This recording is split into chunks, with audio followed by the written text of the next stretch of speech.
పాపయుగపు చీకటి ఛాయ తొలగించెడి కాలచక్రం తిరుగుతది. కల్కి అవతార రూపము యుగాధర్మ జ్యోతిని వెలిగించది. నిత్య ధర్మ బీజాలు మళ్లీ మొలిచెడి కాల భూమిలో శ్రీకృష్ణుని సంకల్పమే కల్కిగా ప్రస్ఫుతించది.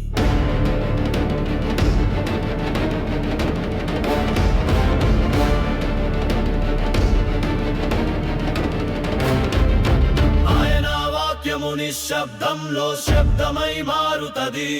ధర్మం రక్షించవలసిందే అనే గంభీర ధ్వని మారుతది.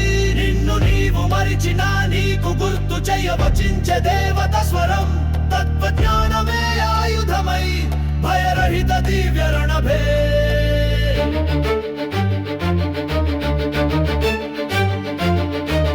తపస్సు లేని భక్తి, ప్రేమ లేని శాంతి లేని శూన్యమవుతుంది. ఆలోపాలే నశించెదని కల్కి సందేశ ఘోషించెను.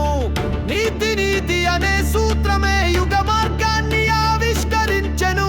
కల్మషాన్ని కడిగే యథార్థ ధర్మ సింధువు పుట్టెను. శక్తిని వినాశనానికి కాదు సృష్టికి మార్గంగా చూపెను. దైవ గుణాలతో జీవితం మేల్కొల్పే రాగంగా నిలిచెను. వేదవాక్యములే వేదాంత గీతములై వినిపించెను. జ్ఞాన ప్రవాహమే కల్కి ధర్మ మార్గ సందేశమయ్యను.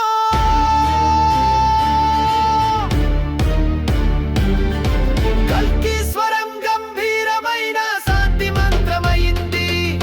వివేకాన్ని తిరిగి పునరుజ్జీవింపచేసిన చైతన్యం. సత్యం అనే తేజస్సు ప్రతి హృదయంలో దీపమై వెలిగింది. అన్యాయ చీకటిని కరిగించిన జ్ఞాన తపోగానమై.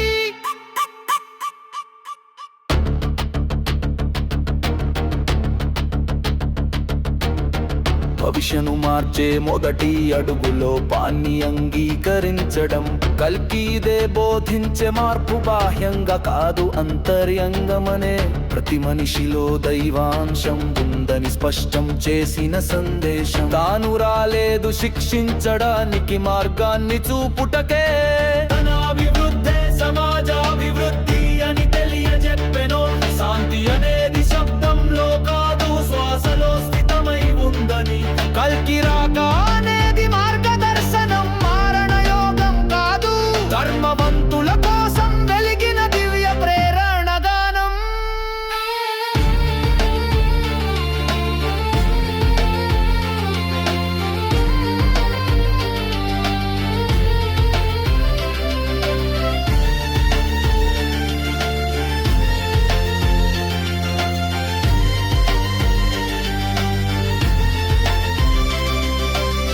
తన రూపము అశ్వమేధ ధ్వజంలో కాదు భావనల గర్భంలో. కల్కి మార్గం యోగ శక్తి, బల ప్రదర్శన కాదు అంతర్గత ధర్మానికి కడసారి గౌరవమిచ్చే చరిత్రగా.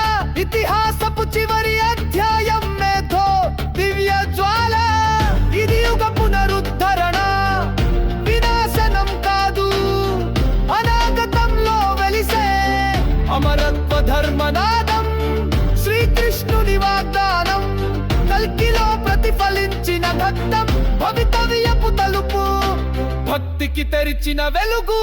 ఇది కల్కి సందేశం, గీతా పదజాలానికి అనుబంధం.